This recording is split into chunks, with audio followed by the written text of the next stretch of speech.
We're joined here with CEO from Lions for Life, Dwight Holton. Dwight, thank you so much for talking with us today. Let's start off. Will you just explain to us what Lions for Life is? Sure.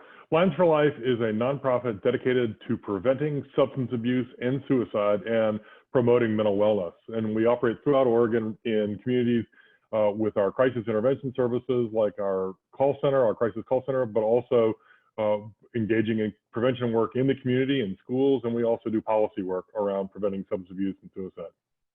Wonderful. So we know 2020 really has been a tumultuous year for so many people. First coronavirus, now fires all across Oregon. What are you hearing from people in terms of their mental health?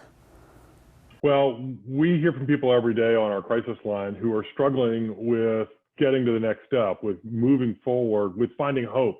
And that's what we're there for. 24/7 is to be ready to help people work through their toughest days. This year has been full of toughest days, from COVID and anxiety around COVID to, in Oregon, the fires and the smoke and the evacuations that really kind of just threw all of us into some degree of disarray at a minimum and tragedy at worst in the last couple of weeks. We've seen that reflected on the lines with more and more people calling us concerned about the fires, with anxiety driven by the fires or by evacuation, by the realities of what come with that, staying temporarily at folks' houses, et cetera. And we've also seen that through the spring with growing anxiety around COVID.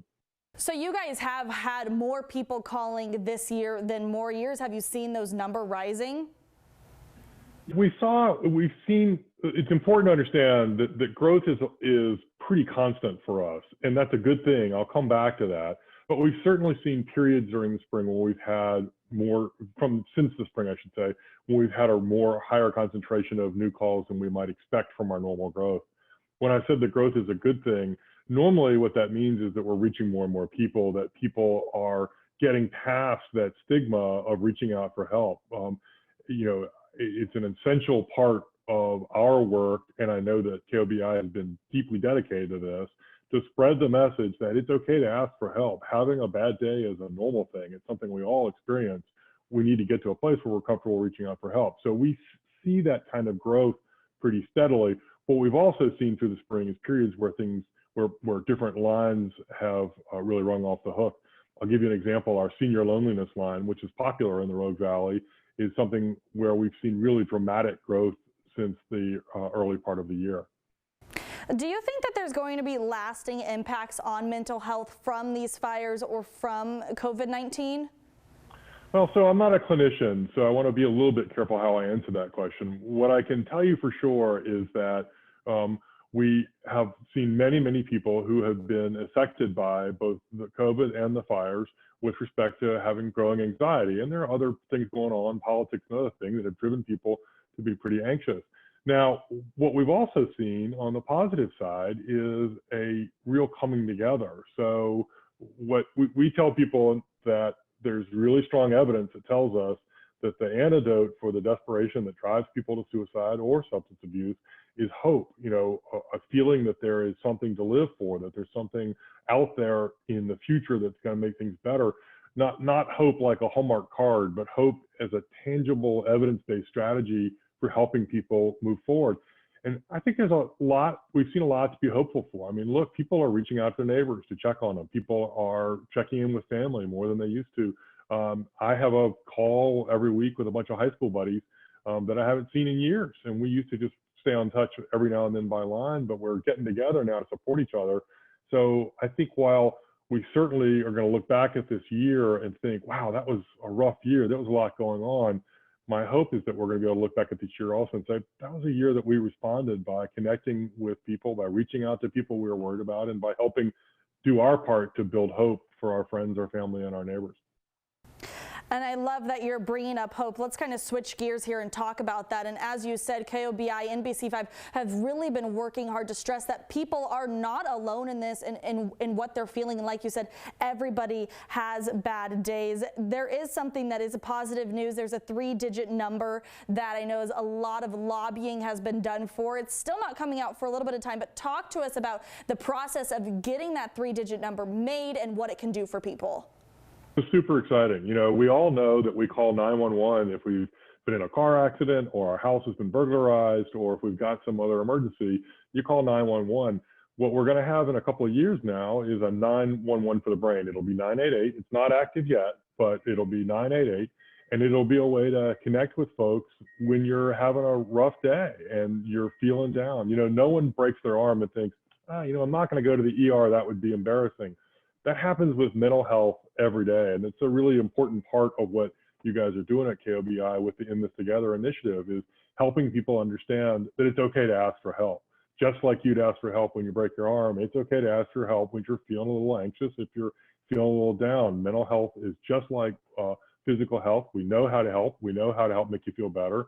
And so we need to tear down that kind of wall of stigma that keeps people from reaching out. And the concept of In This Together is just central to understanding that.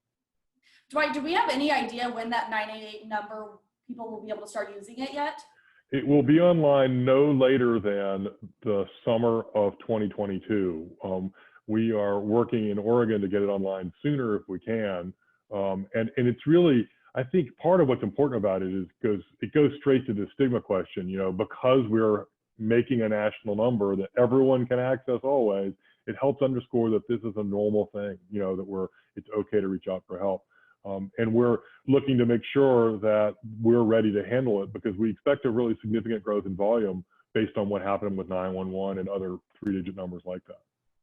So I think just to kind of wrap this all up, to really leave people with a message of hope, what can they do if they're struggling with their mental health, be it the fires, maybe they've been displaced, family's been displaced, or just struggling with having to be socially distanced from people, just something that nobody is used to.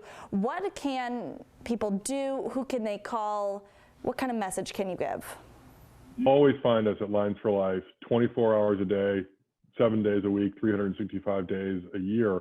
You can go onto our website at linesforlife.org and you can see the various lines we have, or you can just pick up the phone and call 1-800-273-TALK. That's the National Suicide Prevention Lifeline, but it's also just a way to get to us. We offer a bunch of services that are specialized that people may find more appropriate or more helpful to them. Like I mentioned, the Senior Loneliness Line, that's a line for folks who are feeling isolated, a little bit older Oregonian. It's a place to reach and talk to somebody and help think about what we can do to help make you feel more comfortable where you are. We've also, of course, got the Youth Line, which is a teen-to-teen service. It's teenagers helping other teenagers in crisis because teenagers know how to talk to each other in a way that, frankly, they won't talk to me.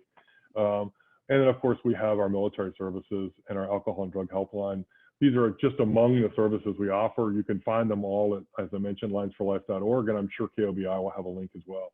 Yes, and it's just important to know there is a place for anybody who's struggling with anything to go to and really to hone in on the fact that we are not alone. We're in this together.